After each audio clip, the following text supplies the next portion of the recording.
All right. We're live. I mean, I'm live. I don't know what you're doing. I need to clean out this keyboard. It's just dirty. Just dirty. All right. So I hit 10,000 followers, which is awesome. Subscribers. I guess we call them subscribers here. I have a couple of stuffed chicken breasts, broccoli, I believe, broccoli and cheese stuffed chicken breasts in the oven. They should be ready in about 15-20 minutes. I also have to get some coffee. 10K woot woot woot is right, Keith. That deserves a double woot. Yeah, they had a nice jump yesterday. I got 100 and I got over 200 subscribers yesterday. So that was pretty good. I've been averaging almost close to 100 a day. I got 200 yesterday. Now, my hours weren't all that great. I literally got 20 hours. But I think that's from last Saturday. So I normally, which is fine, if I get 40 a day and then 20 on Saturday, 20 on Sunday for my hours, I'm still good. Nothing to sneeze at. I don't know why you would sneeze at things, but you know what I'm saying. So I would imagine tomorrow will take me over 3,400, give me about 600 or less hours. So I broke 10K, which I was very happy with. Very happy with. I just put up a movie review.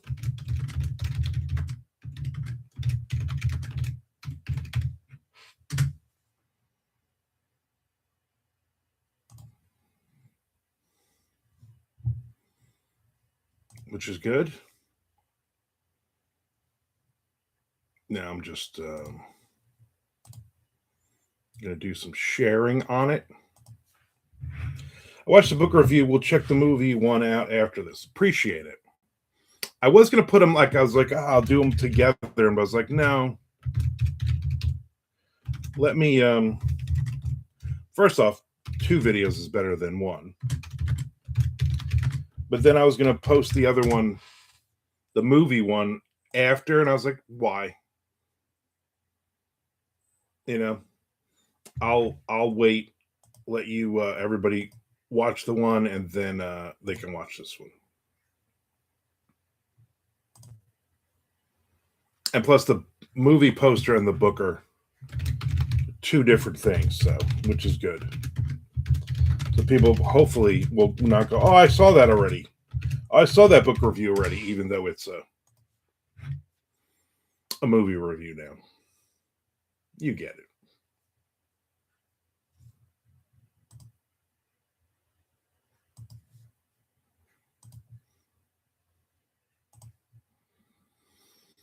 You get it. So I'm waiting for my food to get done. I did not time that well at all.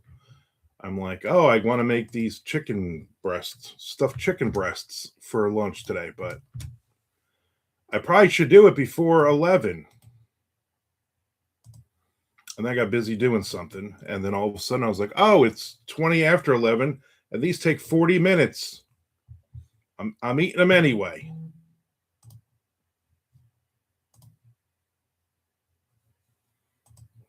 Don't mean nothing to me.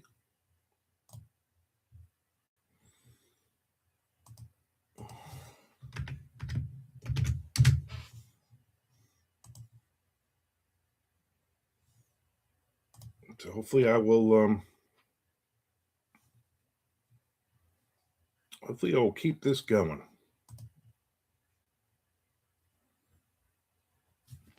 We'll just call you Rock Gut. All right, you know what? If that makes you happy.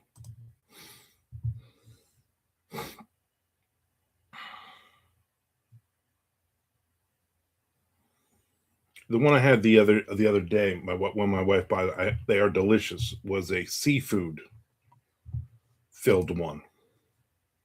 Delicious.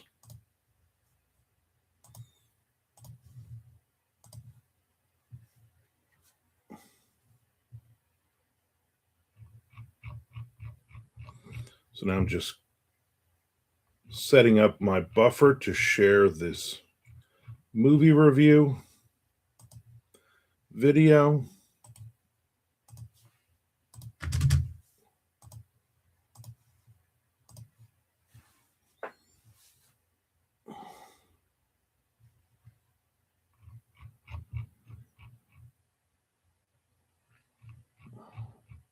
And then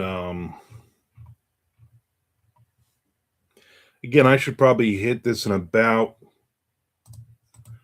looking at about 10 days. In about 10 days, I should get my 4,000 hours. So in 10 days, I should hit 11,000 followers, I would think.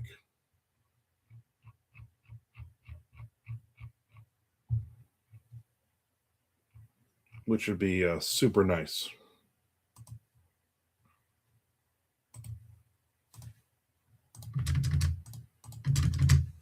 Looking forward to that. And then just keep building it from there.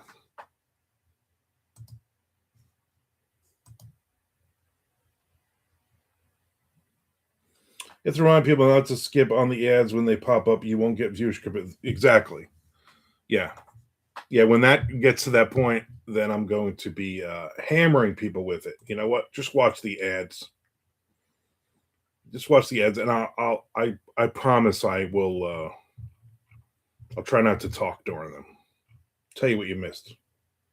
I do too. I'm like automatically skipping. That's pretty much where I'm going to make my money. So yeah, that's an excellent point. I didn't want to hit everybody with that one too early, but it's getting closer to that point now, where basically the whole premise here is to watch the ads. Let me listen to goofy stuff I'm saying, but mostly watch the ads. Oh, I do call you that all the time.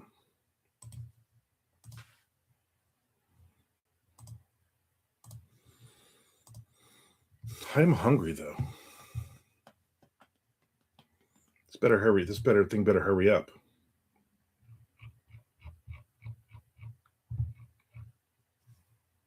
I also have to make another cup of coffee. Because I just realized I was in such a rush doing things, getting this movie review video up, getting food in the oven.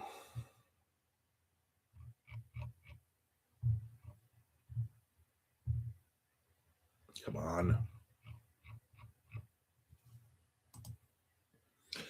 There's Chad. Good morning and congratulations on 10K. That's quite the milestone, my friend. Thank you. I appreciate it. I am very happy. I jumped 200 subscribers yesterday, which I've been averaging about 100. So I was like, I'll hit this on, Positive Friday, but it's even more. Keith says, being an author, you should be used to the hurry up and wait mentality we have to endure. Yeah, that is very true too.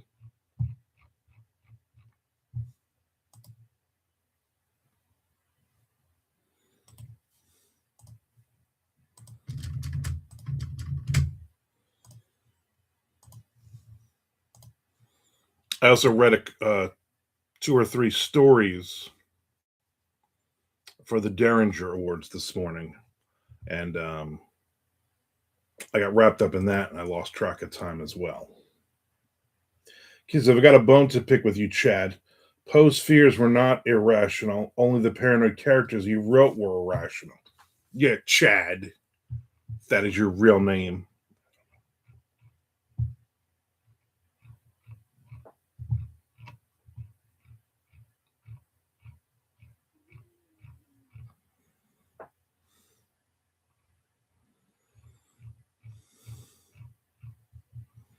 Poe was a lunatic. That guy was a lunatic. I hated when he was around. I remember leaving parties early because he showed up.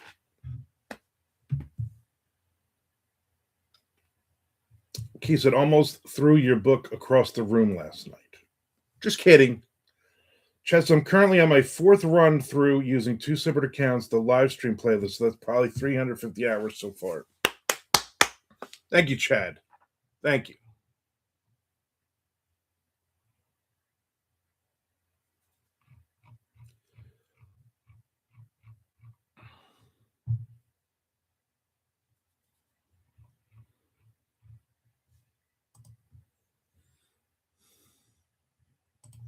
Well, I just added a movie review of The Friends of Eddie Called to go along with the book review from yesterday. So there's a couple more videos. And then obviously this. I have a tomorrow I'm going to post another writing video, and then Sunday another writing video. Chet says, I beg to differ. Poe had an irrational fear of being buried alive. On his defense, though, it was something that still happened around that time. That was a legitimate fear back in that day. I still have it today. That and quicksand. Two things I hope to never, ever encounter in my life. But I mean, if it happens, it happens. Stop with that. It is a valid image, you morons. I'll tell you how I know it's valid, because I created it. Come on with this food already, you know?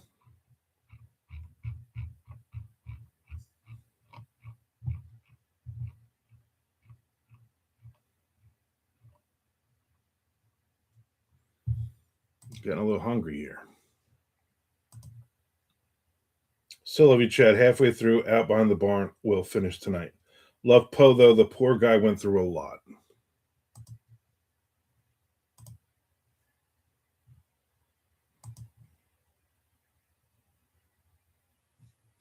Stop with this email over and over and over. The same fake person.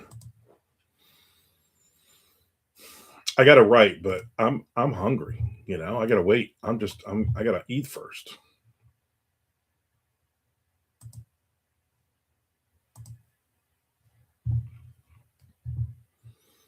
I also need some coffee. So at some point, you guys are gonna have to, hang out without me. I know it's gonna be hard. Other people will be coming in like, where is he now? Oh, he's in the bathroom? No, he's actually getting his stuffed chicken breast lunch and his baked apple pie coffee.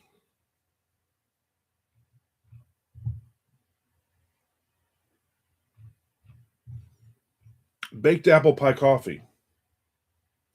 Chaz says, must be the shock to go from the silly wit of Nan Owl to the dark folk of Out Behind the Barn.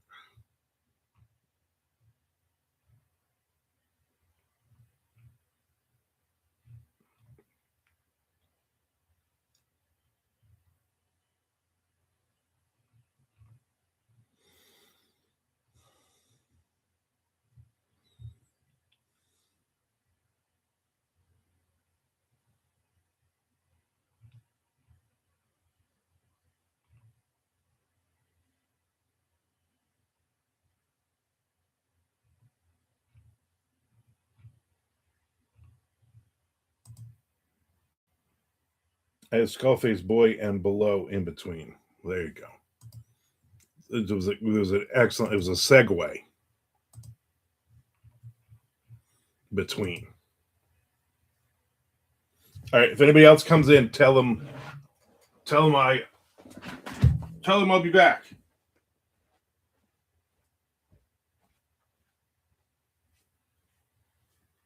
Damn.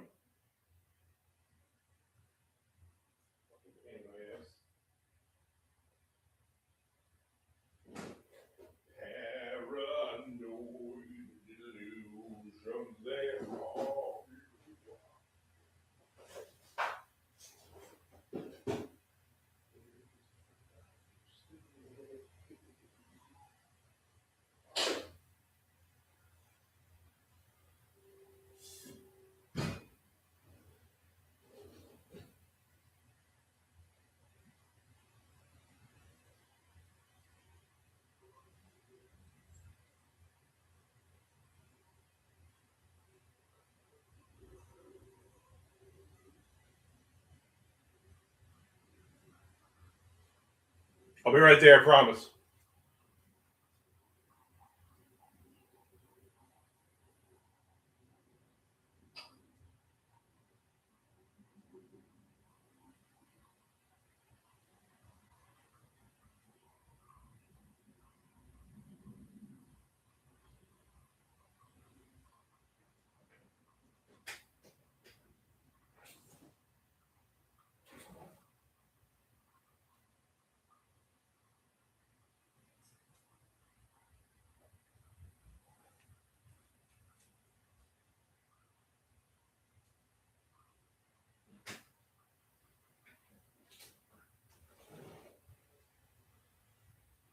I promise.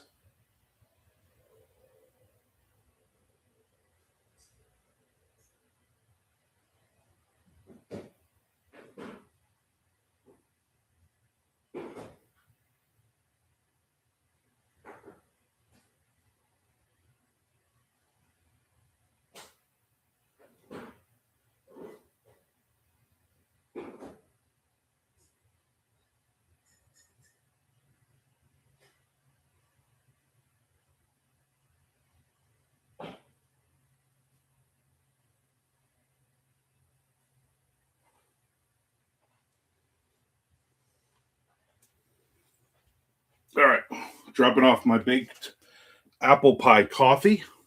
My food should be up within the minute.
All right.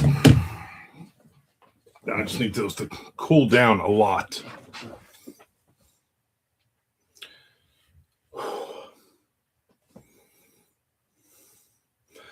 Ches says 2 days I gave my wife. She rides shotgun to read. She finished it last night. Keeps them, tell them nothing, make them sweat. Or that the rapture had happened and they were left behind. That's that would be even better, especially this motley crew of people. There's no way any of them were taken in the rapture. Maybe Frank. I mean, come on, obvious. I'm gonna cut into this broccoli and cheese stuffed chicken breast.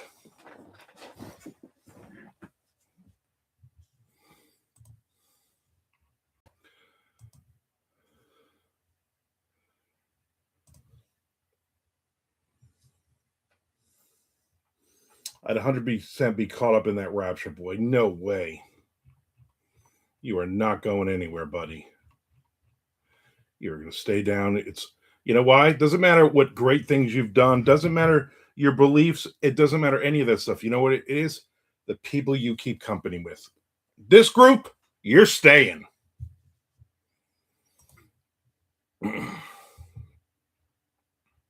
Chad, did you figure out where you can watch the Tigers game today at 4 o'clock?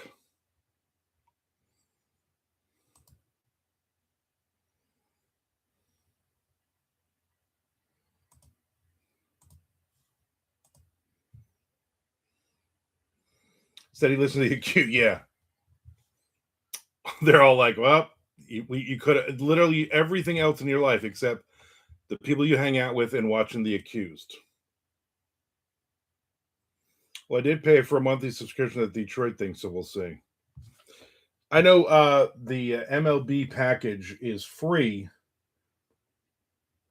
through April 2nd on my cable. So I'm going to watch the all the games today. The problem is I got to get my wife to the airport at 4 o'clock. Right when the games are all starting. So I'm like, oh great. Oh, great. So I will miss the beginnings of it.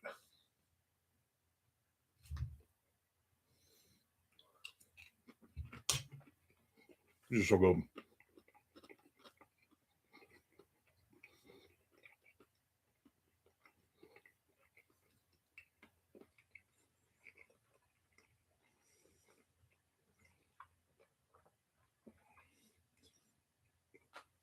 But basically, because even when you look around on the MLB app, I find no mention of this Detroit Nets sports thing that's supposed to be going through there. Yeah, that's weird.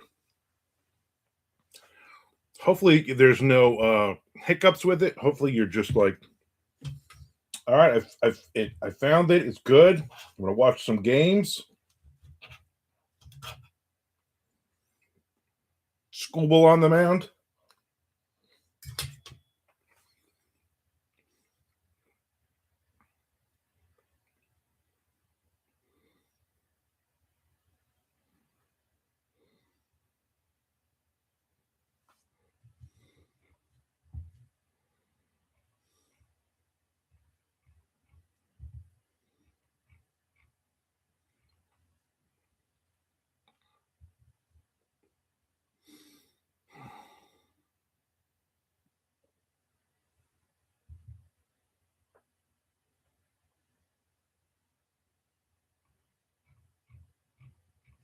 Okay.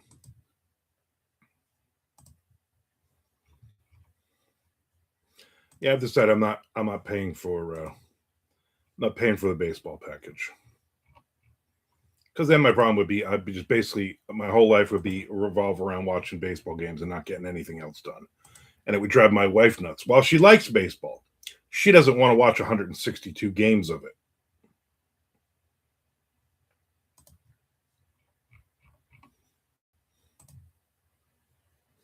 She says, "What are you writing today?" I got a 1,000 words this morning, a memoir book for it. Very nice. Very good. What am I writing right at this moment? Not a damn thing. I need to write more on. Let me just double. Ooh, how crazy is this? Tom Duffy's writing. All right, Tom Duffy, finally, which means tomorrow I will be diving into the next chapter of White Trash. I'm not going to do it now because I got to read it, and it's just.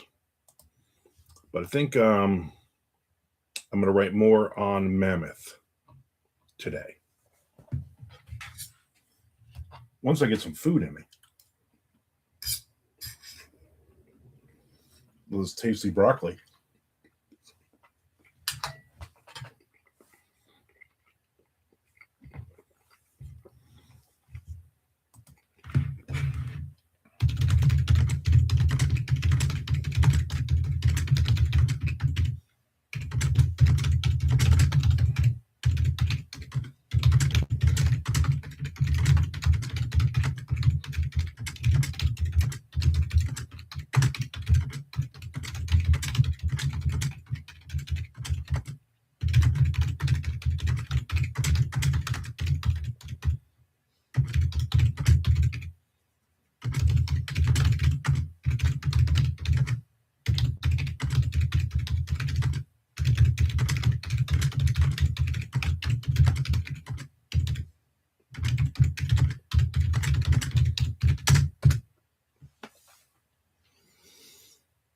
Chad says, whenever I'm collaborating with someone and we're sharing a Google Doc and I see them in their writing, I'll take control and just write boobs. Yeah, I do that with Tom all the time. I just write like Tom Duffy is, and I'll say some expletive.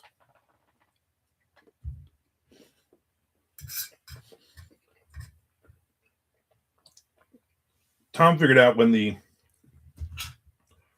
icon is up on top, the A, that means I'm in there reading. In the first book or two we did, all of a sudden he's like, "Are you on right now?" He sent me a text. I'm like, "Yeah, you can see the thing in the corner." He's like, "You're just watching me write?" I'm like, "Yeah, shut up. Stop texting.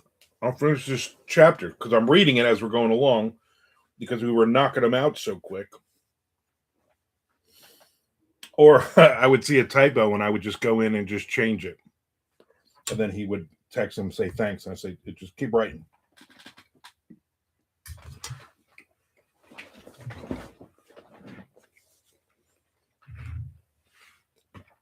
Robert Chastute in the house, 1,450 words on the work in progress this morning. Next lunch, then maybe taxes.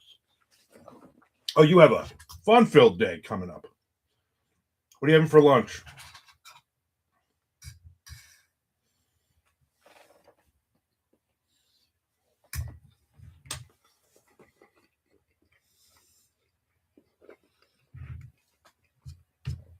My wife will be out of town starting today. Starting dropping her off at 4:00 and missing the opening of the Red Sox game. But I will what do you call it? I took out chicken. I took out a pack of chicken. I'm like, you know what? I'm gonna make some chicken, even though I'm having chicken breast thing right now. Maybe I'll make some chicken cutlets. Maybe, just maybe, I'll make chicken burritos or something. Just says, don't bring that taxes nonsense in here, Robert. Too close to Positive Friday.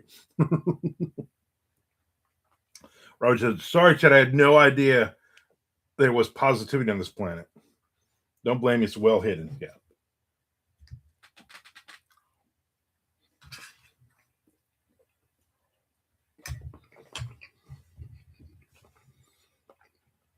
So I'm gonna at least try to finish a page on this mammoth thing.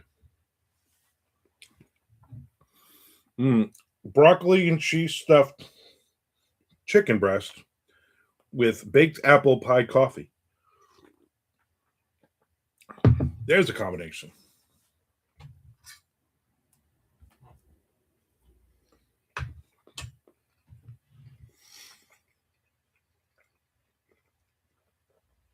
I wonder who's going to show up first, Nick Zinn or Frank Edler. Well, probably not for another hour.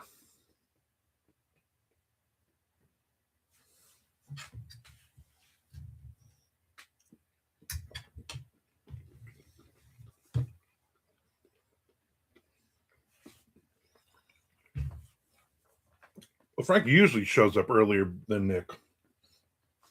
Even though Nick's the one who was like, oh, do this at noon your time instead of 1 so I can get my lunch and blah, blah, blah, blah, blah. Exactly, Robert. But the last couple of times, I think Nick's jumped in before Frank. So they're making Frank work at that crummy job of his. Oh, here's a job, and you have to do work, so we're going to pay you. Oh, that's ridiculous. Who wants a piece of that?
Come on.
So good.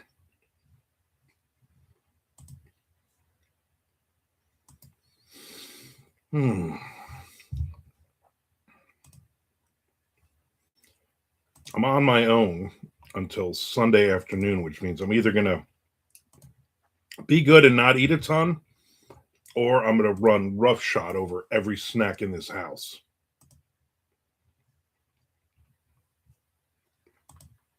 Because I really have no willpower.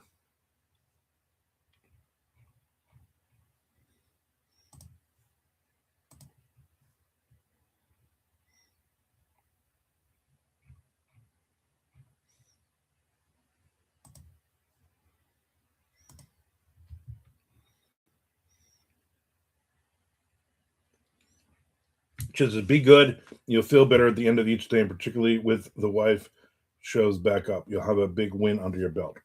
I know, and it all is common sense. It makes sense. I'm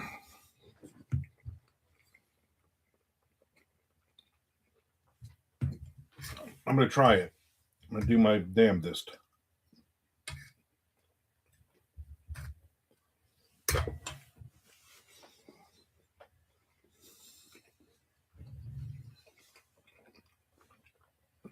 Is your plate in the kitchen, so you have to go keep going back for it. That's a good idea. I get my walking in. I do my It's like 42 steps through the living room, through the dining room, through the kitchen, through the kitchenette. 42 steps. So I'll get my steps in. I started that last week again.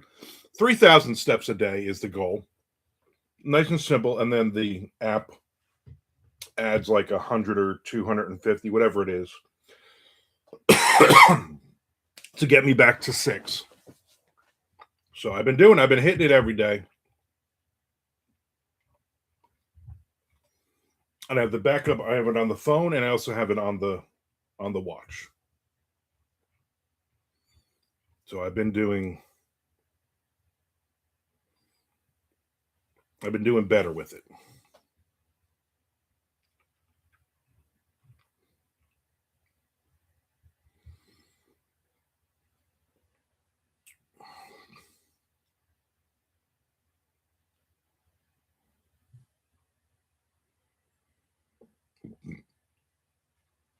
I grabbed a book from the library from Wiley Cash.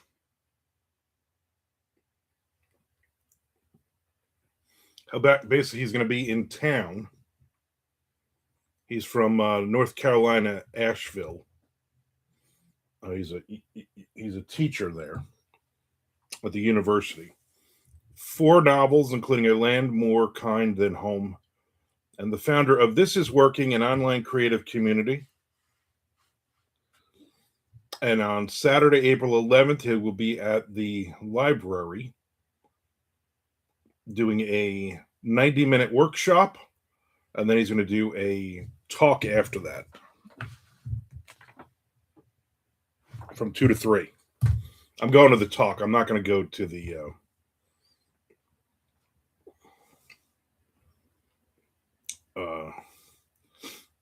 writing in place. His thing is called. It's author Wiley Cash discusses how place can inform, limit, and embolden you in the characters you're writing about. I think he's a Southern author.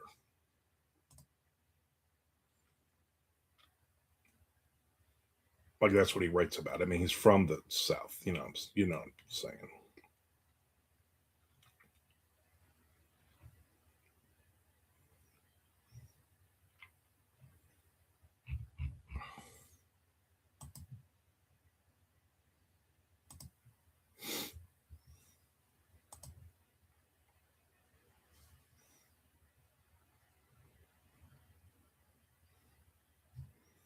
When Ghosts Come Home, that's the book I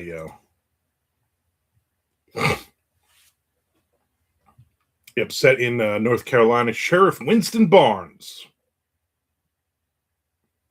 There's a plane crash. On a little low-flying plane. So, all right.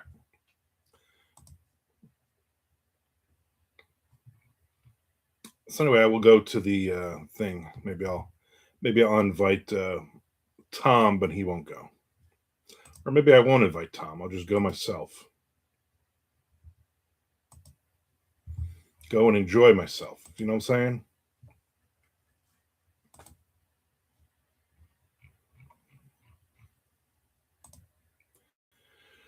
My goal is to read these stories done by Sunday. I've read 15 of 40.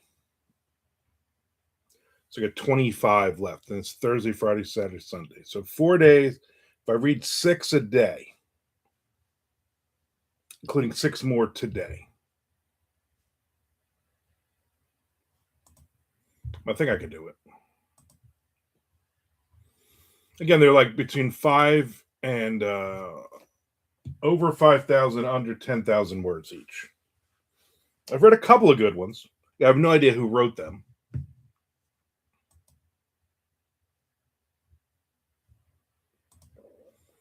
Which is also good. They've stripped all of that out of it.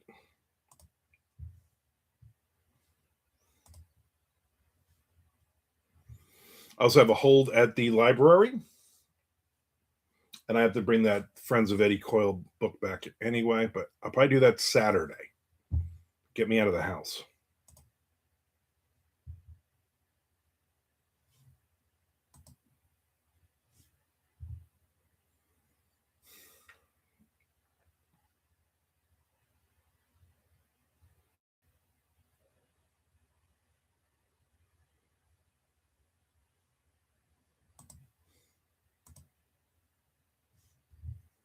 Let me get to this next page.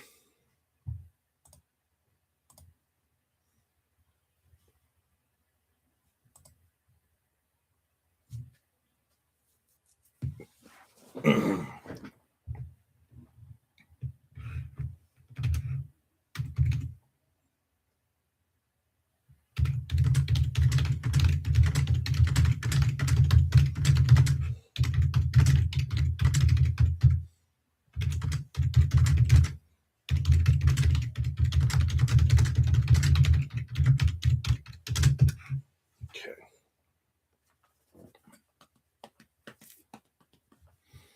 Let me sneak in on Tom. No, he's still writing. Still writing. Writing up a storm. I really need to get back to some short stories, but maybe after this Mammoth book is done.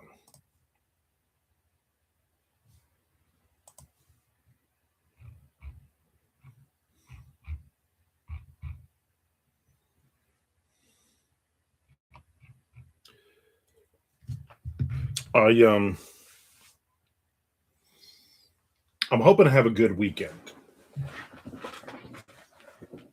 You know, tomorrow get up. I never sleep well when she's not here, so I'll get up early, get some actual writing in, hang out with you two people and more for Positive Friday. Watch some baseball Friday. Saturday, get up early.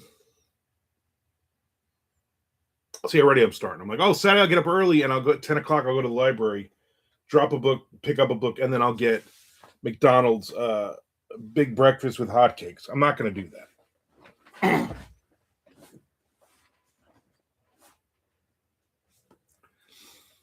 And then hopefully Saturday will be a big writing day for me. And hopefully Sunday will not be. Sunday I have to pick her up at the airport, I think at 11 o'clock. Our plane arrives at 11. So hanging out with Peter, Frank, and Chad on Sunday. I'll have to leave at right at 11. So I'll have to get some writing in. Chad says, I screwed up my scheduled paperback release and accidentally hit save and continue, erasing my old scheduled date of 3/27, so I had to hit publish now.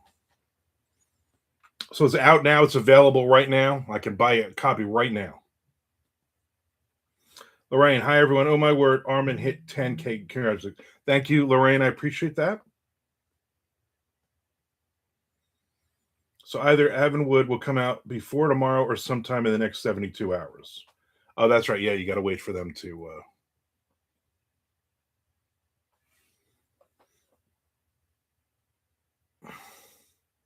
Keith, Chad, I expected the publish now to overwrite the 4/27 date I chose, and it still says 4/27 for the books on Memoir of a Monster. So you may be fine. I will grab the. I believe you said it was Kindle Unlimited. Not when you're close to the original scheduled date. If my date was 4/27, I'd be fine. We're going to see how this plays out, people.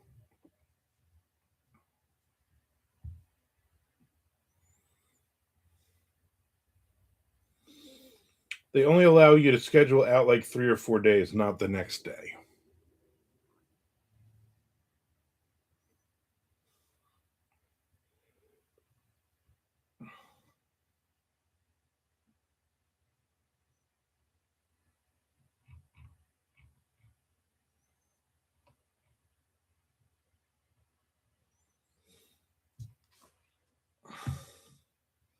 Keith will be watching regardless, irregardless.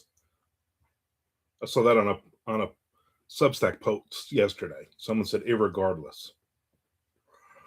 Chelsea, either way, the Kindle will be 100% available. As for the paperback, could be in an hour, could be Sunday. Yeah, could be. Who knows?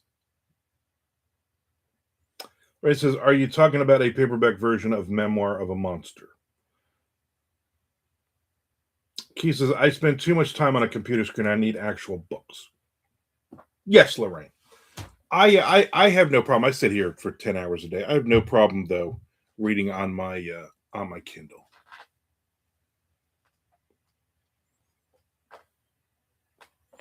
Who is this lady? There's an older woman standing across the street, just staring at the house. Another garage door opened. I guess so. The lady from the house is going to pull out and pick this woman up. I don't know what's going on. Exactly, Keith. Exactly.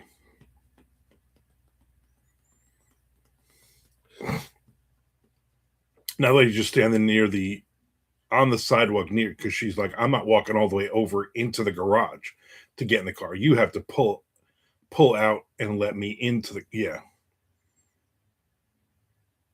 And she waited until the lady was almost in the street before she got in the car. Like, I am not walking an extra 2 feet here. You need to angle this car as close as possible without running my feet over. Chad says, forgot to give you my address, Keith.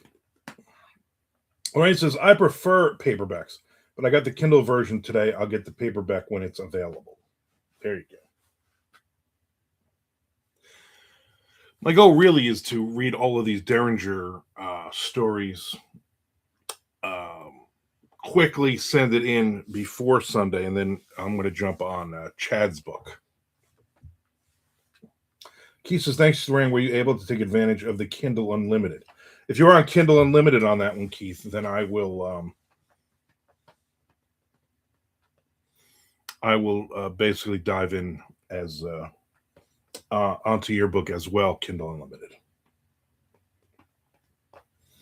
He says, offer stands regardless, Chad, whenever you give it to me. Lorraine says, I haven't gotten Kindle Unlimited yet. I love my Kindle Unlimited.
Nope.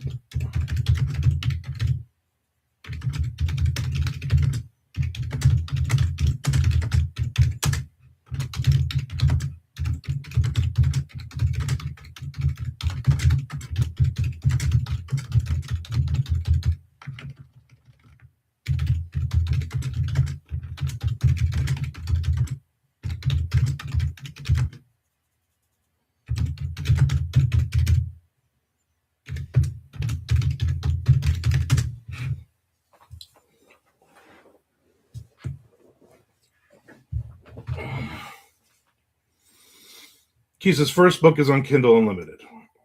Chess is anxious to hear anyone's thoughts on Avonwood. Over 2 years that thing's been done, and only Bob Ford has read it. Lorraine says, I got it at the $2.99, spending big bucks on you, Keith. Whoa. Figured I'd do book one and let people see if they like it enough to continue the series. Would you continue the series in Kindle Unlimited? Chad says, because he wrote the introduction. Lorraine says, Chad, I'll be checking out Avonwood on its release. Can't wait to read it. Keith says they are novellas, Lorraine. Didn't feel like right charging too much. The print books are listed at $8.99. Chet says, thanks, Lorraine. I'll need all the honest ratings and reviews I can get. There you go. We'll all be reading and reviewing one another's books. If I don't like it, I'm going to tell you I don't like it, though. And then I'll be posting a book review video, and I'll double my subscribers because of it. So everyone wins.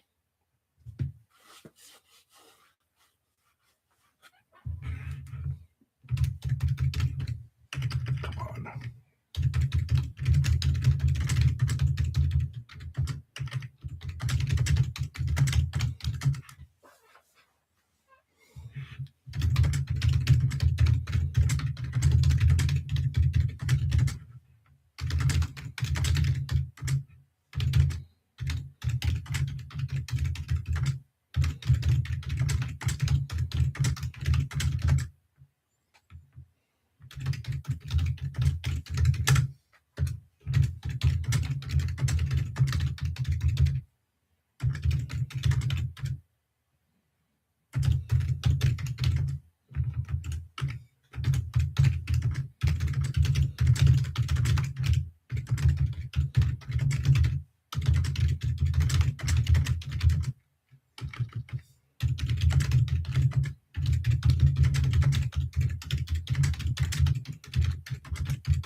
Ray says, when you see a review from Lemonade Lady, that's me. Oh, Lemonade Lady. Just as crap. I just got nervous thinking about Lorraine reading it. Well, I toned things way down in the first draft. It's still not a lady's book. Lorraine says, she'll survive. I believe in people keeping it real. So says Lemonade Lady.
Because the Lemonade Lady fits Lorraine because life certainly has given her lemons and she's stronger for it.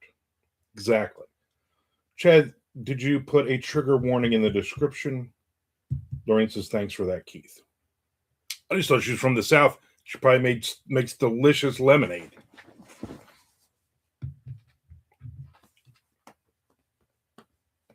He says, you are welcome. I'm a fan of lemonade. I'm a big fan of lemonade. Lauren, the day I offer a trigger warning is the day I stop talking about the accused and Joe Lansdale. Never gonna happen. Yeah, I don't put him in anything either. Figure it out. We went to Korean barbecue in a hot pot last night, the wife and I, and we rather enjoyed it. So here's what I know now. Now that we've done just a Korean barbecue, then last night we did you could do just the barbecue, you could do just the hot pot, or you could do both. We did both. We're rich. We're not. And I realized that the hot pot part of it was you're making soup. The things rolling past you on the magic conveyor belt thing were really cool.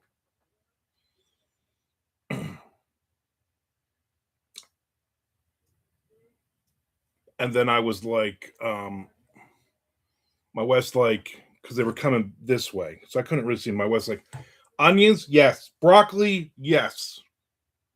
Whatever this is, yes. Throw it in my hot pot, cook it up. Had a couple bowls of soup, but they had like 15 different kinds of seafood.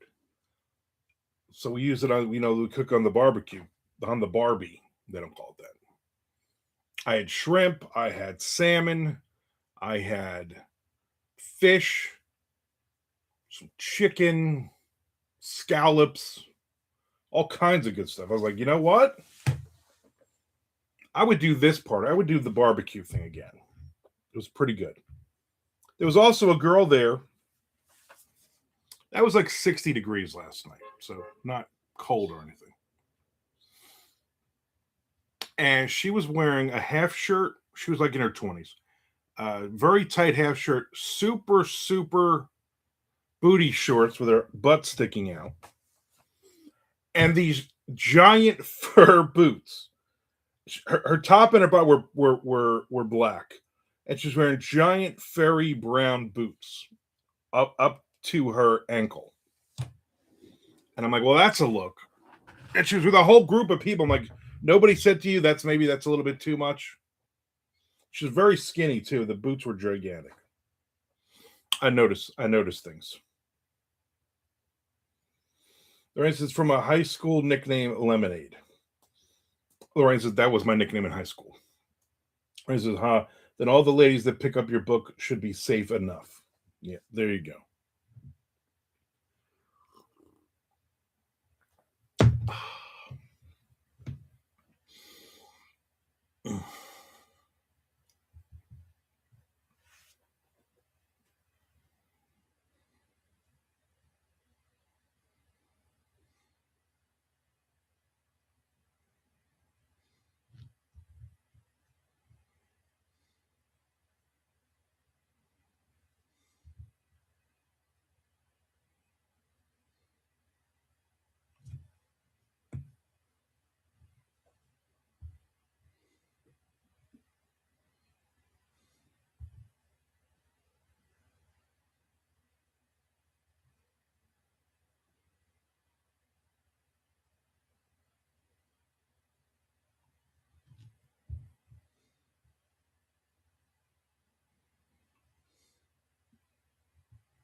All right.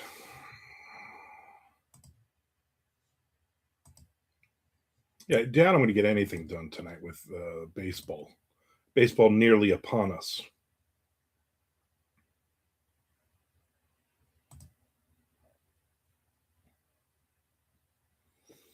Jessica, keep your arms. I'm just reading.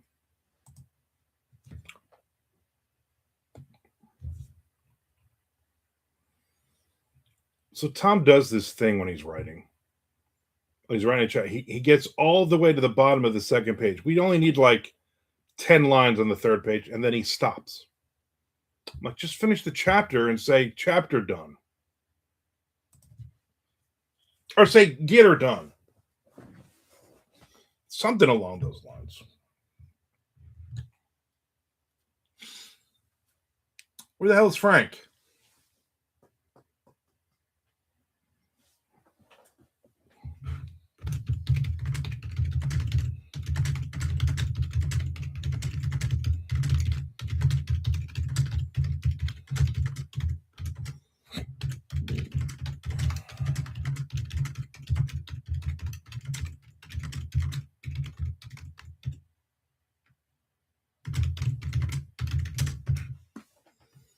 Chess, stopping in the middle of something is the best way to get started again. I can't remember who writes like that. Maybe Lansdale. You got literally have 10 lines to write. Just write the damn lines so you can pitch it back to me. It's taken you over a week to write this one chapter. So he's not doing it for that. He's just, I don't know what the hell he's doing. He's annoying me is what he's doing.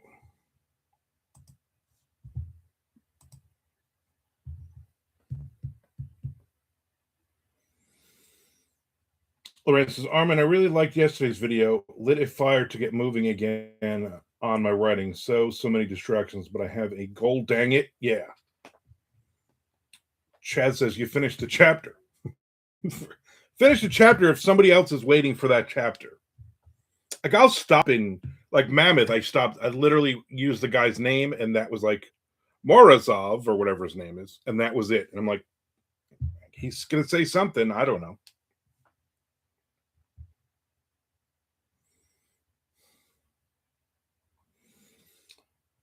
Chess says, I haven't watched yesterday's video yet. You missed a good one. That was the how I motivate myself to write every day. 1,373 views on that one. That's got a lot of eyes on it. That's probably how I went over 200 subscribers yesterday alone. Probably because of that video. Probably.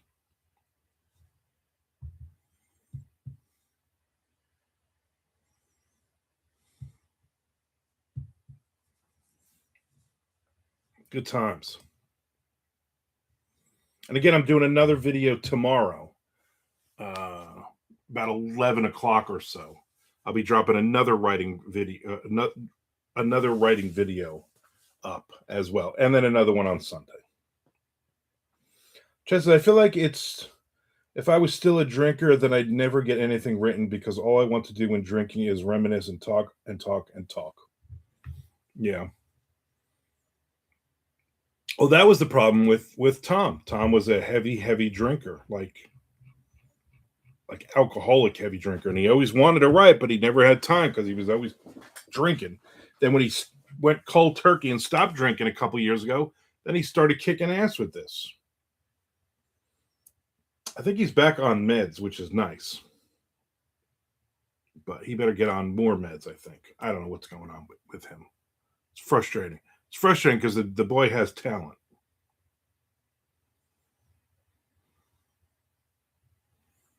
Except for that Sox book. I'm not reading that.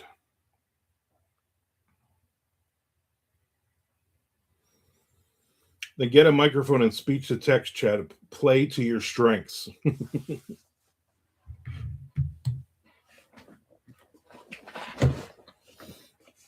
I would watch that YouTube channel. Drunken Chad. And he just tells stories about the accused and Joe Lansdale for, I don't know, several thousand hours.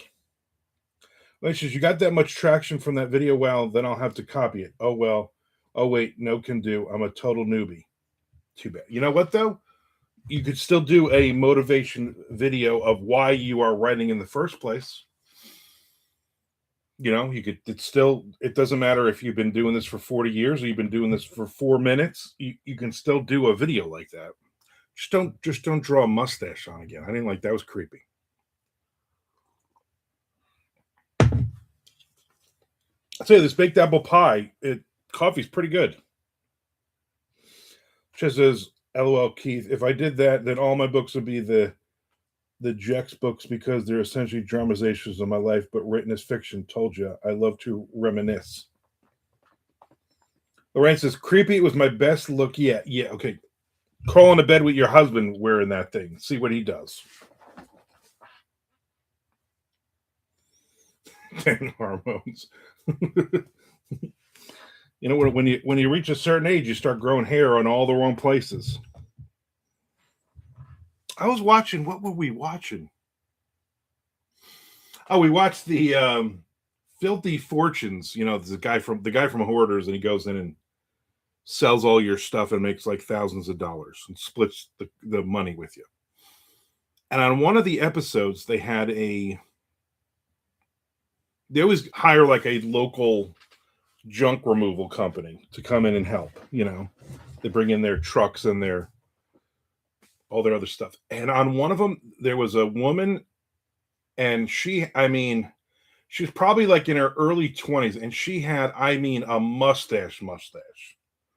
I mean, like thick. And I was like, what are you doing? Like, are you, listen, are you transitioning? Do you have hormone? Like, what's going on? Pick a lane. They're just very weird looking. My husband didn't see me with that mustache. Good move. Good move. I dated this chick who used to be she was a couple years older than me. She was like a reformed hippie, is what she would always say. But when we started dating, and the first time we got intimate, she did not shave her armpits or her legs or anything. And I'm like, I gotta be on. I just gotta be 100% honest. I can't do this. I can't. Call me whatever you want. Call me old fashioned. Call me a jerk. Call me whatever. I can't. No. I can't do this. And then the next time I saw her, she had shaved. I'm like, I just don't like. I'm like, it looks like you had never shaved in your life. You had thicker underarm hair than me. It's gross. Just thinking about it. I'm glad I ate already. Ruined my appetite.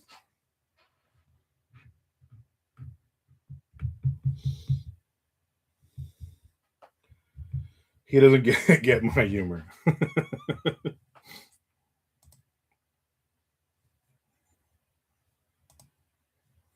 Up. Tom's writing again. Come on, Tom, finish this. I need the answer. That way tomorrow I can definitely knock this out. Actually, tonight I won't. I'll be watching baseball. I'll say I'll do it tonight, but I'm not doing it tonight.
All right, it says grew up with Carol Burnett. Not literally just TV. Yeah, we all grew up with Carol Burnett in that respect. So I get it. Chaz says chicks with mustaches and loads of pit hair have become common in the clown world we live in. My sons went to a punk show a few years ago, and in the mosh pit was a girl shirtless with a mustache. Laura says, what a visual. Hope I can forget it. Boobs all out slam dancing. I don't get it. I don't get it.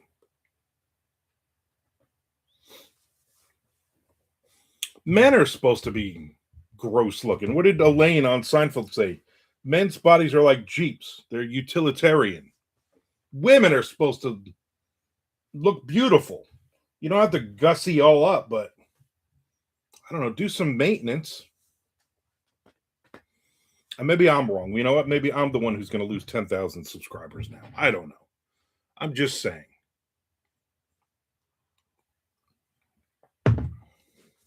I'm just saying, life is like a giant box of chocolates. Agreed, man. Agreed. Let us be the ugly ones. Exactly. You know what? I'll listen. I'll make that sacrifice. I'll have hair, no hair on the top of my head, but hair coming out of my ears and my nose and everywhere. I get it. You know what I'm saying? It's not pretty. It's not a good look, but it's our look. And females trying to steal that male look is not cool.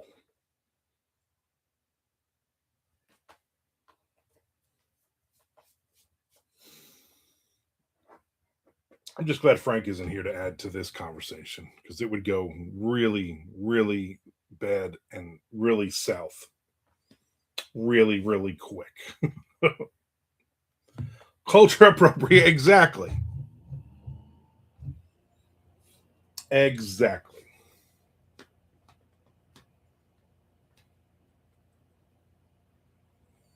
I probably need to find a movie or a documentary or something to watch this weekend as well. Although I feel like I'm just Friday, Thursday night, Friday, Saturday, Sunday. I feel like it's just going to basically be baseball, and I'm fine with that. I'll watch every team but the Yankees. I'm fine with. Chaz, watch the Charlie Sheen one. I just feel like I got to be in the proper frame of mind for Charlie Sheen. I will eventually watch it though. It is on my list.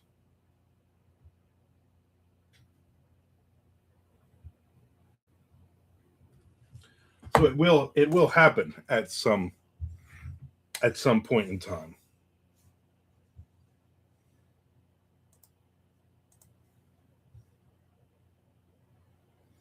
Like, oh, I wrote a lot on this chapter. Oh, I wrote 200 words.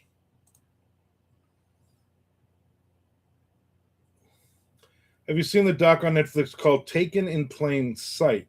That's a good one. Let me look it up.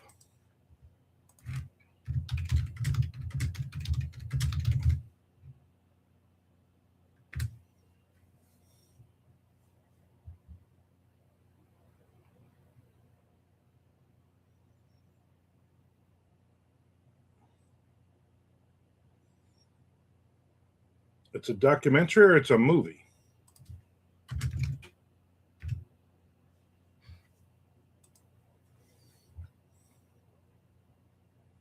Abducted in Plain Sight?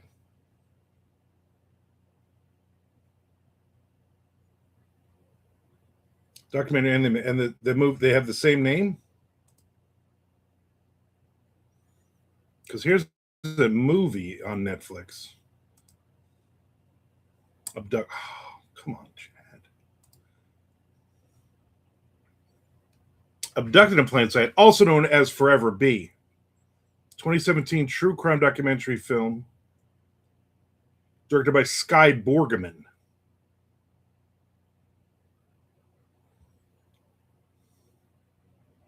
I have seen this. This is very good. I did see that. Yes.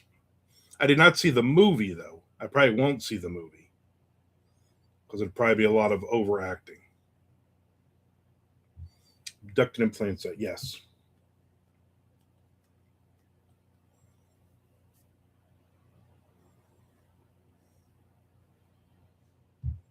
All right.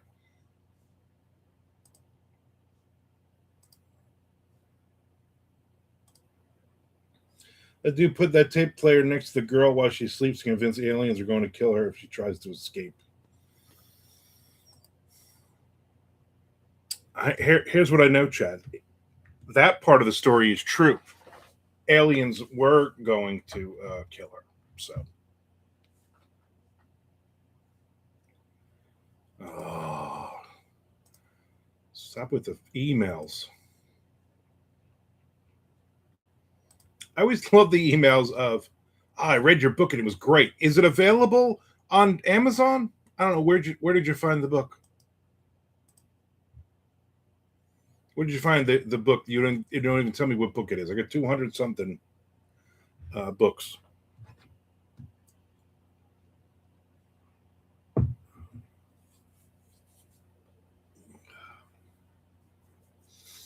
Can I leave a review on Goodreads? Yeah. You know what? Knock yourself out. I literally use Goodreads to put a review of a book I've read for myself. I don't even do like a review. I just do a 1 to 5, and the date I finished it and the date I started it. And a lot of times it just drops in if I'm reading a Kindle Unlimited book, obviously. That's set up to do that. And that just keeps track of how many books I've read. And so at the end of the year, when I do my best of, I can go back in and run right through that list again and see what the best books I've read. That's literally the only way I use Goodreads anymore. I don't look at anything. I don't. Plus, I don't know if you guys have this, use guys, but if I go into Goodreads right now, it'll say, like, what do you call it? 500 and something people want friend requests. And then you click on it, I'm like, it's the same people. And if I hit yes or no on any of them, they don't ever go away. So I'm like, and this has been like this for like a year. So I have 50 plus notifications. They're all the same ones. 582 messages and 251 friends. But I'll click on the friends.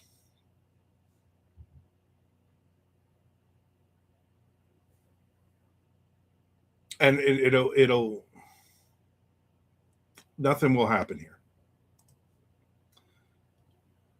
Yeah, I hit I approved one, still shows the same number, and then I'll go back to it and it'll still show the same number. It's all screwed up. The only thing I do like is my 2026 reading challenge is 60 books. I am at well, no. So here's the other problem. My books are in Kindle Unlimited, and you're allowed to read your own book. The algorithm can't differentiate. So I go in and I just, like, every now and then you'll see me here, and I'm just like doing this. You'll see me, and then I'm just reading through my own book. So I get a couple bucks. But even if I click don't add it to Goodreads, it still adds it. And so all of these short stories, because I'm dumping them on, it is also listing them. So now I have to go in and remove it from the challenge. Chess says the 582 messages are probably notifications from groups you joined on Goodreads, unless, of course, you're BK and it's just Hollywood knocking on your door. Probably a combination of the two. Yeah, I don't even look at that because I know that's what that is. I know the messages and the notifications are just going to be garbage. So I'm not even worried about those. But I'm like, why do I still have all of these friend requests? And no matter what I do with them, add them or subtract them, they're still there. So all these short stories, because I'm dumping them onto my Kindle Fire, they're coming up as read on Goodreads as books read, author not available in Kindle library. So I have to delete all those every now and again. So I know exactly how many books I would go through those messages though, because you might have readers reaching out to you. I get those kinds of messages sometimes. Good idea. So I've legitimately read 10 books so far. I'm 3 books behind. Okay. Oh, wait a minute. My friends went down from 251 to 250. The random person that I approved, it actually went through.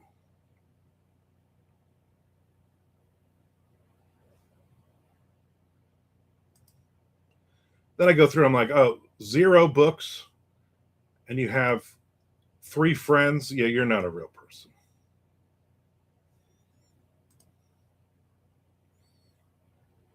Maybe I can do like 1 or 2 at a time kind of thing.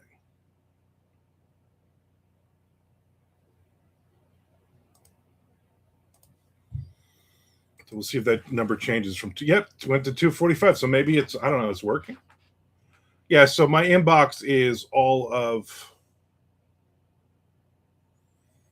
the various groups it looks like so far. So let me just go through and see a page or so.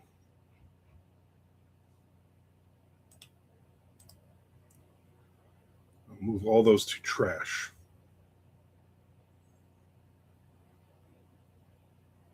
It did go down.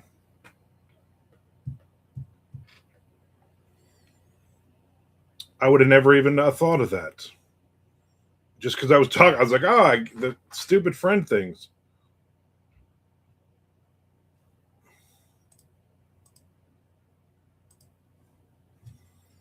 No, 562 messages went down to 542 messages.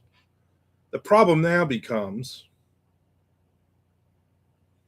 now I'm already until August of 25. So there's probably going to be a ton of older group things in here.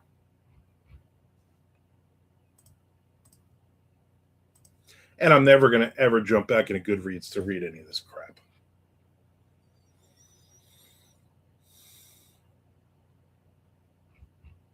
I don't even know who ever is really even using Goodreads anymore. You know, you never hear about it. We just hear how broken it is and how people are on there fighting like crazy.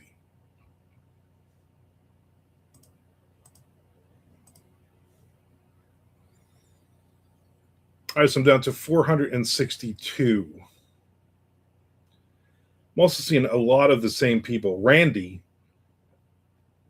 posted the January 2025 group read nominations in like 15 different groups. I hop around and read new reviews sometimes, but other than that, I use it to keep track of stuff I read. Yeah, that's all. I'm just basically doing it to keep track. And to know that I'm 3 books behind, but I'll make that up at some point. Not that big of a deal. Cases I've with it, yeah, I stopped because I'm like everybody's like somebody's like, oh, I read this great book, and then 10 people were like, yeah, that book is garbage. You need to read my book. Then they're posting their book. I'm like, no. All right, so now I'm down to 402. I'm going to do one more 20 group, and then I'm done. Oh, no, you know what I'm going to do? I'm going to go to the very end. I'm going to see what the oldest message in here on page 51 is.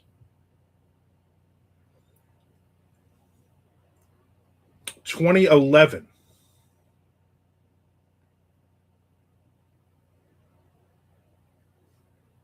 Wow.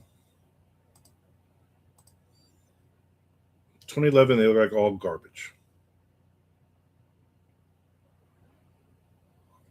Yeah, see, here's 2012, 2011, 20. These are actual people talking about when I was doing the zombie book anthologies. When I did that story for the cannibal book. But again, I'm just going to delete them.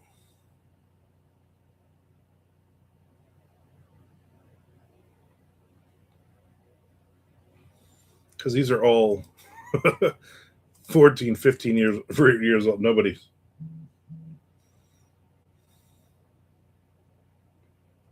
I'm going to go back to see if there's anybody legit in the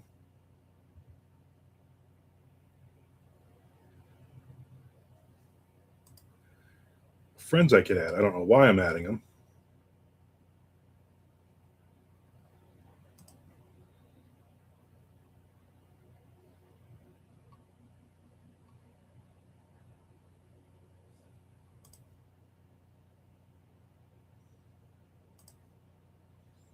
I really know what it's going to do for me since I'm not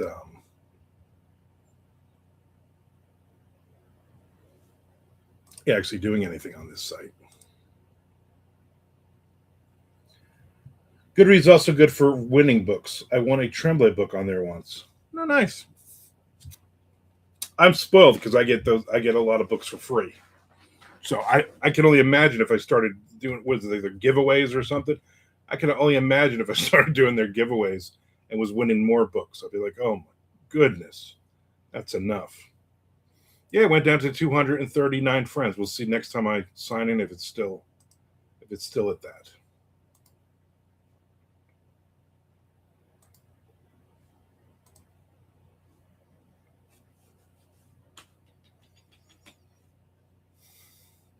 I remember they sent me an advanced reader copy of what was it, Survivor Song, in like beginning of March 2019 or 2020, and I was reading it on my way down to see a. We did a bus with the booster club for the Marlins game, and they were like, "Oh, we're gonna play movie Major League," and I'm like, "Yeah, I've seen this already, man." So I read like half of the book, and then they made the announcement at the end of the game that COVID is shutting everything down. This is the last game of spring training. And I was like, "Son of a bitch!" I'm reading a movie. I'm reading a book about basically a virus and the world coming to an end, and now it's coming to an end.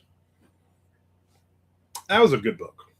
A little too close to home, and I remember Paul was very upset that he put that book out, and then everything happened. I've only ever read his book Headful. Yeah, Headful of Ghosts is very good. Shelley really liked that. I think that was like her book of the year or something. I think that was the only year that Chad Lutsky book didn't win when she was doing her podcast. That was a good book. Supposedly they're making a movie of it. I don't know, they've been saying that for years.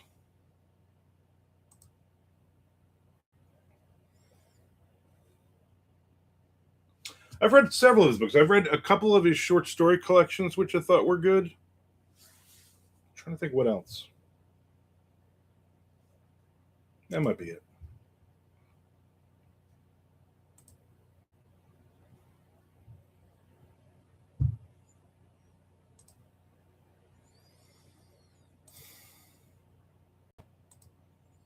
I want to thank everybody for following along. I want to thank everybody for the subscription.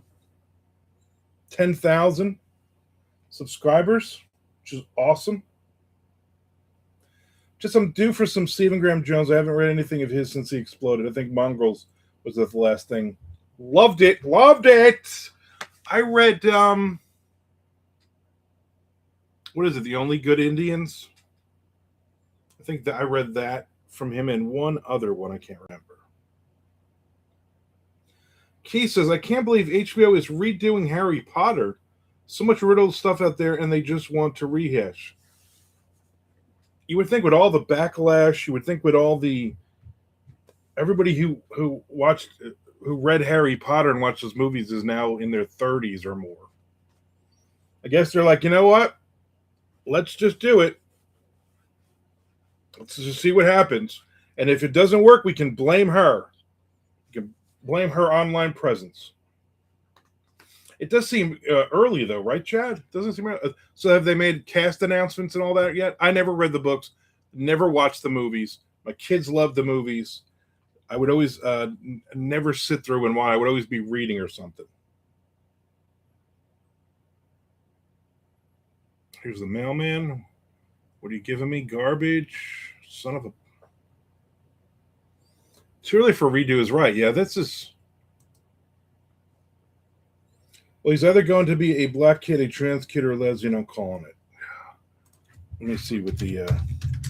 I'm sure they're going to completely change all of it. But you know what? They might not be able to because of her. She'd be like, no.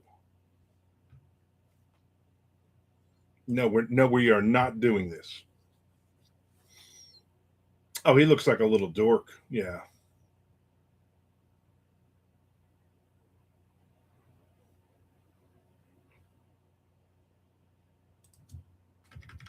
Let's see if we get casting. I'm sure it's just a bunch of nobody kids.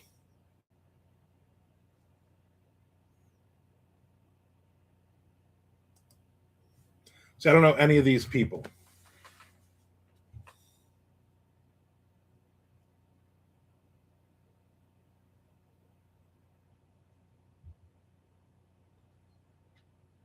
John Lithgow was in it as Albus Dumbledore. Peapa Isiadu is Professor Sever something or other. He's an African American gentleman. Some little dorky redhead kid is Ron Weasley. Warwick Davis is in it. Professor Phileas. Again, I don't know any of these people.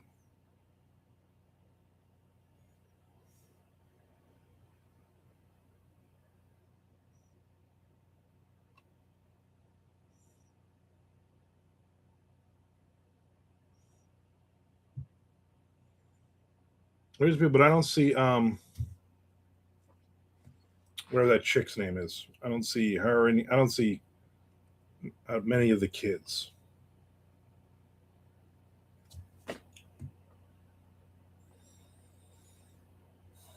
Chess, does anyone ever read any of J.K.'s thrillers? I heard they're great. Nah, never had interest in her at all.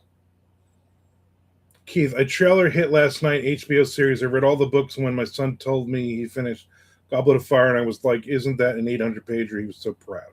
Yeah, my son read it. My middle kid did. She loved it. She never read anything in her life except for that. Chess is good for him. That's awesome. Are they redoing it or are they expanding on it to cash in on the IP? Keith says you couldn't answer that from the trailer. Lorraine says that's great that your son read that many pages. I haven't read a book over 500 pages since high school. Chad says trying to expand it makes sense, but doing a remake doesn't. It's still pretty fresh. Yeah, I don't. Let me see. So here's an article about it.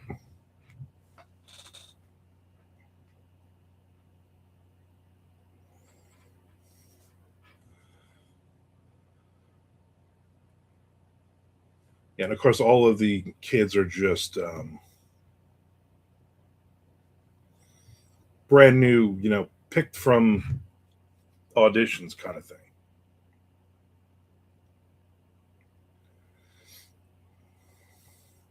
So it's supposed to span a decade.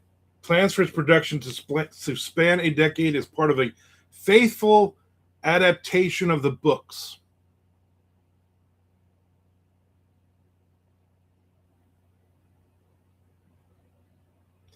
The first season, titled Harry Potter and the Philosopher's Stone, is scheduled to premiere on HBO on December 25th, 2026, and will consist of 8 episodes. In the first season, all the characters will experience life at Hogwarts School of Witchcraft and Wizardry, forging strong bonds of friendship as they face the growing danger posed by Lord Voldemort's return. Shit ton of casting.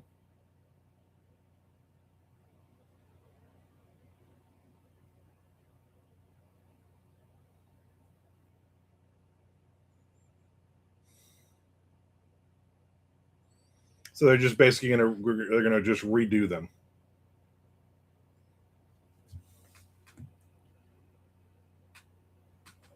Lorraine, the book was double spaced in like size 14 font, so really it's like 40 pages. Chesa, they're expanding. I take back my Potter representation declaration, but keep that in your pipe for if they ever remake it. Oh, Keith sounds like all my books. They cut the crap out of Dobby from the movies. Would love for him to get the credit he deserves. Whoever Dobby is. So yeah, so they are going to just basically do the series would span a decade, and each season would be faithful to the book series. So they're basically just starting it again from the beginning, I guess.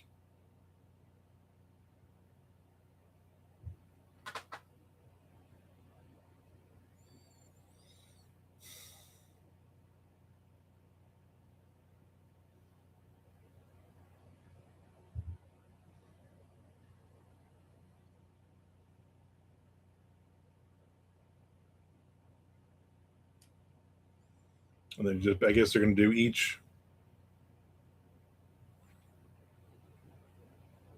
each book is going to be a season of 8 to 10 episodes. I don't know.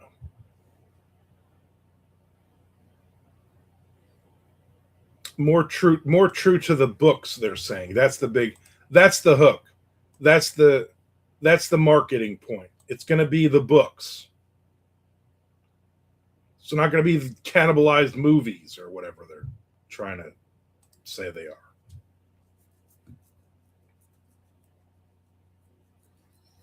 This is what a house elf. That means nothing to me. Chad says, make the kids feel like they're accomplishing something, maybe. Or they're like, let us make this bigger so we can make more money off of these books, charge more. Who knows? Right? Says that's about like handing out medals to everyone who participates.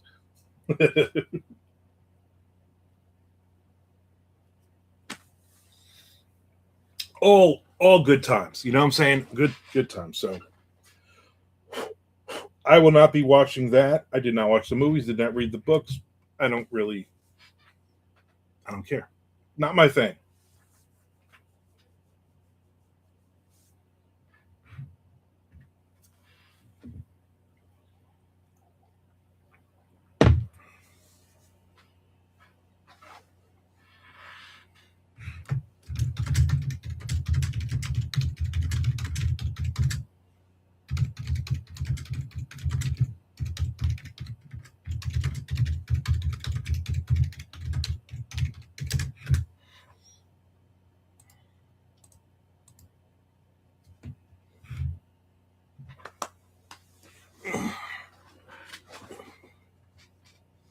It does seem too.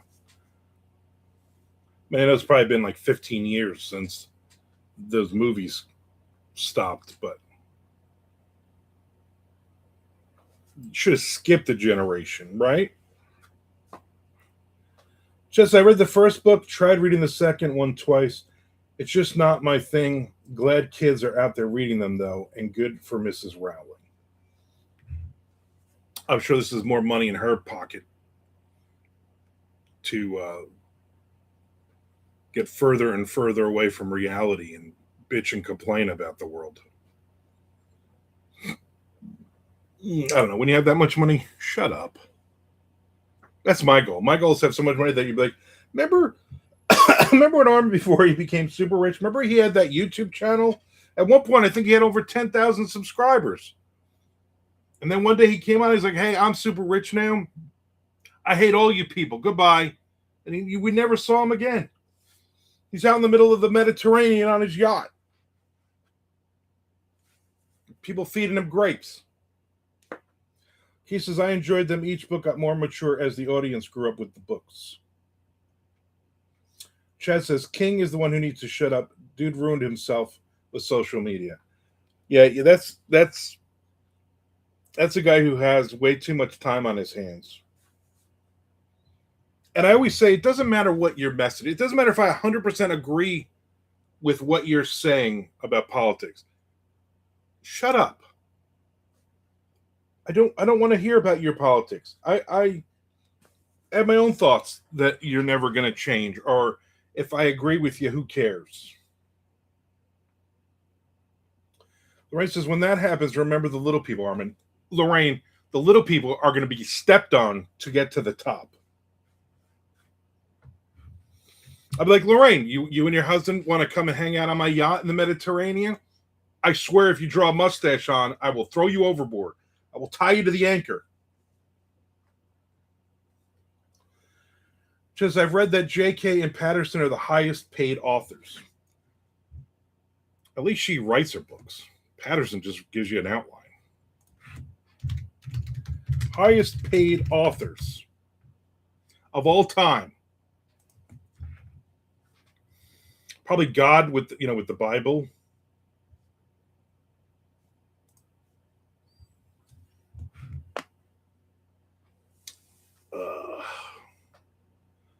J.K. Rowling, often cited as the wealthiest, earning billions from the Harry Potter books, movies, and theme parks. She's about to make a lot more money. James Patterson, known for a high volume output of thrillers, he has earned upwards of $800 million. Danielle Steele, the best selling living author with over 210 books, holding a top spot for decades. Stephen King, famous for his horror and suspense novels, boasting high net worth and numerous adaptations. John Grisham, a consistent top earner with legal thrillers that frequently become films.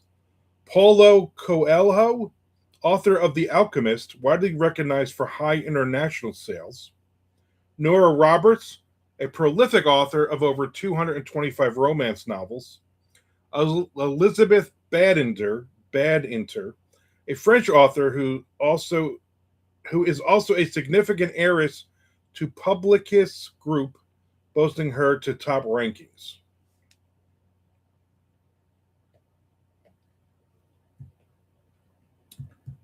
Lorraine says, crap, now I'm so embarrassed from laughing. Keith says, Rowling has reported to have more money than the Queen. God save the Queen.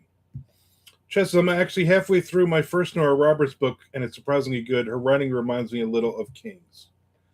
I used to read way too many Nora Roberts books in high school. Ruined me.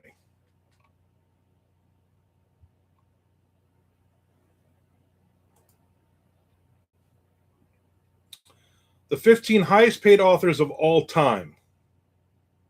Number 1, J.K. Rowling. How many books? 25 books. Net worth $1 billion. $1 billion. Chess says, the Nora book I'm reading is called Whiskey Beach. Isn't she also J.R. Robb? Isn't that her other nom de plume? Number 2, James Patterson. 179 novels for adults, 30 novels for young adults, among many others. $800 million net worth. Candy Spelling. 2 books. It's her autobiography, $600 million. Confections from one of Hollywood's most famous wives and mothers. I'm guessing that's Tori Spelling's mom. Chad, your book club has you reading a romance novel. Number 4, Danielle Steele, 149 novels, $600 million. Number 5, Stephen King, or as I like to say, call him Steve. 64 novels of Stephen King, many more. $500 million. Nora Roberts, 225 books, $410 million. Michael Crichton, 28 books, $400 million. John Grisham, over 50 novels, $400 million. Barbara Taylor Bradford, she's a romantic thrillers, 39 books, $300 million. Tom Clancy, 19 books, $300 million. Dean Koontz is number 11, over 100 novels, $200 million. George R.R. Martin, 109 titles, it says, with more coming. Sure there. $120 million. Janet Ivanovic, which is my wife's favorite, over 40 books, $140 million. Stephanie Meyer, 11 books, $120 million. Suzanne Collins, who wrote The Hunger Games, 14 titles, $90 million. There you go.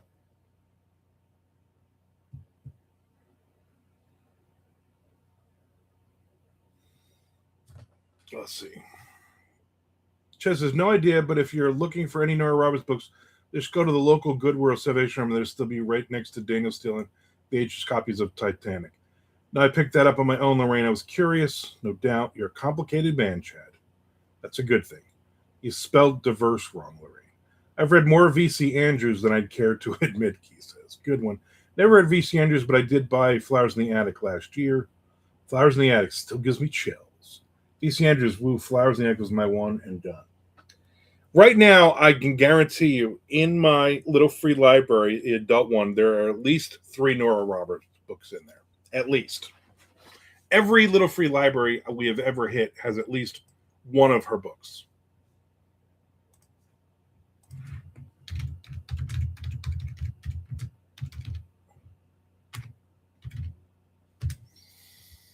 Yeah, J.D. Robb is also her pen name. I knew there was. She's also written as Jill March and Sarah Hardesty.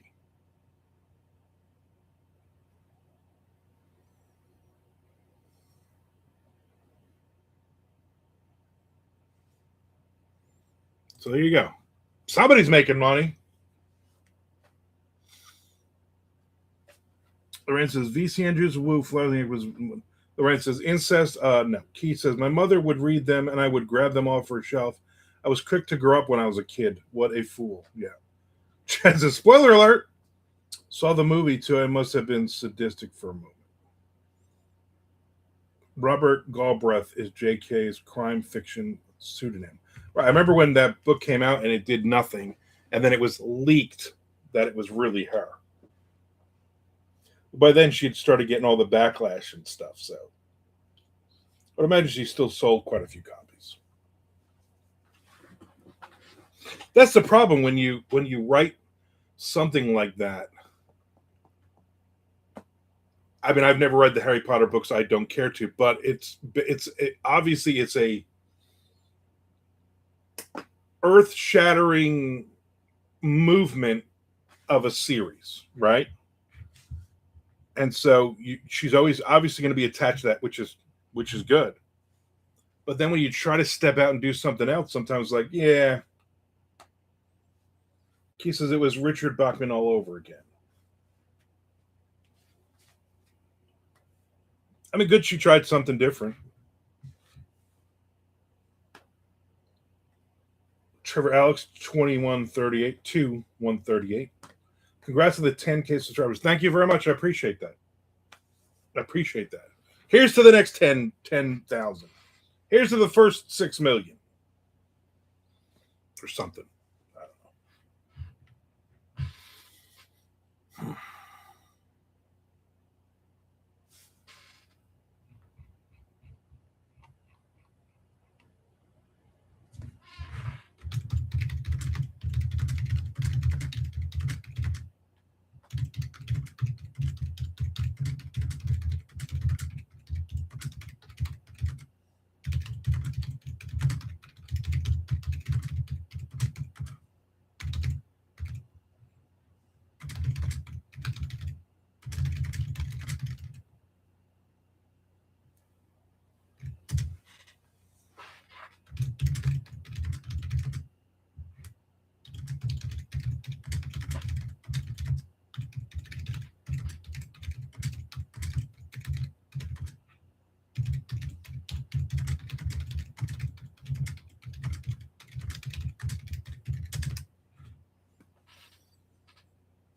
Chess says it's like Twilight. It either made a very small niche grow into its own giant genre or created a new one, much like Travis Baldry's Cousin Fantasy Legends and Lattes. Frank and Nick still aren't here. I guess they're dead to us now. I guess they are.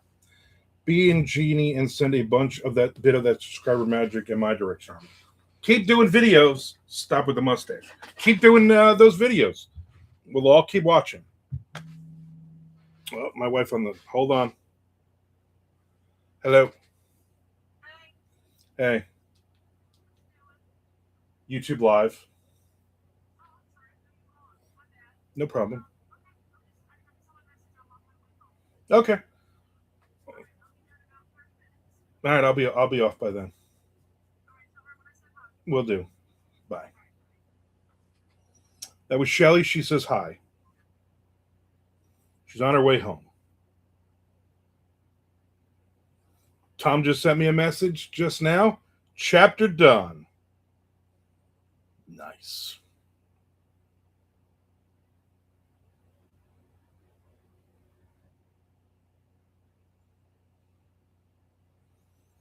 So I got about another 8 minutes here. And then I will see everybody tomorrow.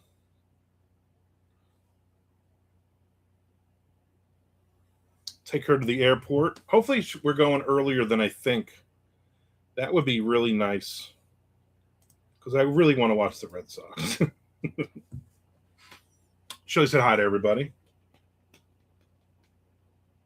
Lorraine says, can't make any promises about that mustache. Nobody write a book where a character has a mustache in it.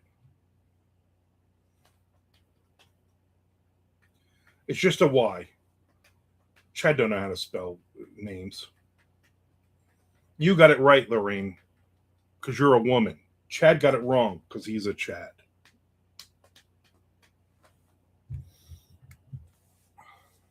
Her Aunt Bobby, who she's going to lunch with next week, her Aunt Bobby is 93 years old, and she still spells it with an E-Y or an I. Never gets it right. And I'm like, she's known you for 50 years. She's been your aunt for 50 years, and she never spells your name right. Just as I call her Shell E, we go way back to the wargasm days. Well, that makes sense. That definitely makes sense.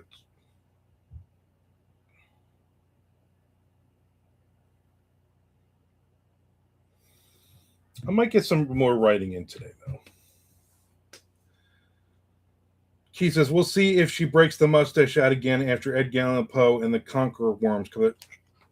Make sure that he has no mustache. Make sure none of the Conqueror Worms are also mustachioed. Keith says, my father still puts the I before the E in Keith. I'm still trying to get my Georgia accent to say Armand instead of Armand. Yeah, so my name is actually Armando or Armando. But growing up, they call me Armand. So if you're from the if you grew up with me, you know me as Armand or Arm. Armand, I started instead of Armando when I got here to Florida in 2001. When I went for a job interview, for whatever reason, I said Armand. And then it stuck. And then a lot of people are like, oh, you're French? No. Italian. And then I have to explain the whole Armando thing, and my last name's Rosamilia. I got to explain all that. I'm also like, you know what? In French, Armand is Herman. And it just isn't a great name. Trevor says, how far along are you in your current novel you're writing? 32,000 words, probably of about an 85,000 word. So I'm a little more than a third of the way done, just taking my time with it. And I'm working on 5 other projects as well. How about you? Chez, this funny thing is when I type out Shelley, I pause a second, then backspace and put the E in there. Don't ever question your gut. Chez says Armand clearly is mustaphobic. Yes, it's because I can't grow a mustache.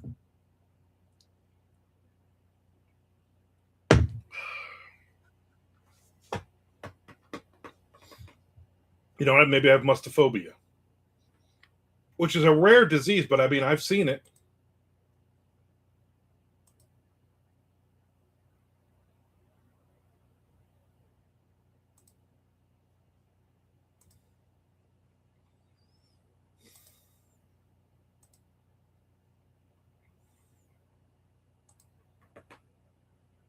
I'm about 35K words in a 120,000 word novel. That's a big novel.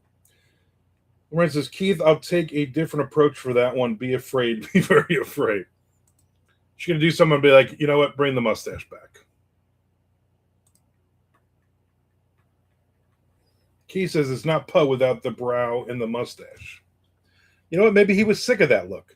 You don't know. You don't remember the pictures right before he died where he had dyed his hair blonde, platinum blonde, and he had just that little widow's thing. He did that little thing like Tico Torres from Bon Jovi.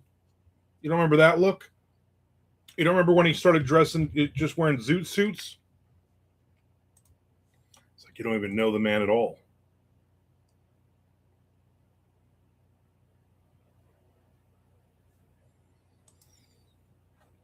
Maybe I should put on caterpillar brows for it, along with the mustache, of course. Why you gotta do that?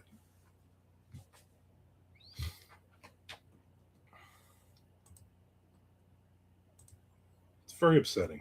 Very upsetting. Let me glance at my non-sales today. Oh yeah, I'm not doing anything again today.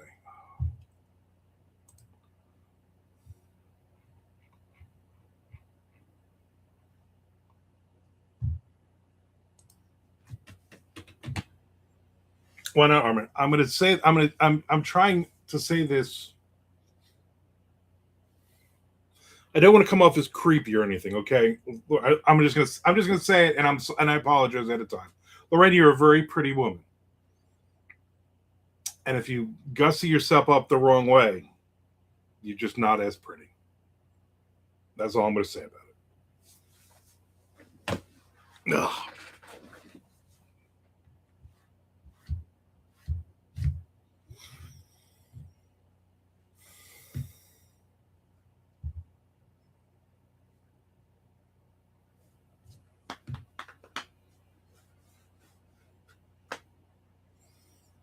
I got like a minute left, people, and then I gotta get dressed. I gotta take her to the airport. Gotta drop the dog off. A lot of stuff going on, a lot of moving parts. Lorraine says, can't cater to pretty all the time. That's what 20 somethings are for. that is true. Some days I get out of bed, I'm like, you know what? I'm not putting on makeup today. I'm not combing my hair. You know, I'm gonna wear one of my 3 plain black t-shirts. I don't need to look the best every day. Who am I trying to impress? So I get it. I get it. I will definitely see everybody tomorrow. Positive Friday. You know, I might even tomorrow, maybe I'll go a little longer. I'll start a little earlier, go a little longer. Who can say? I'll try to be the prettiest zombie ever. I'm right. You know, that's all that Lorraine, that's all I'm asking for. I'm asking for a pretty zombie. Not all zombies have to be ugly. You know what I'm saying? Not all zombies have to be disgusting.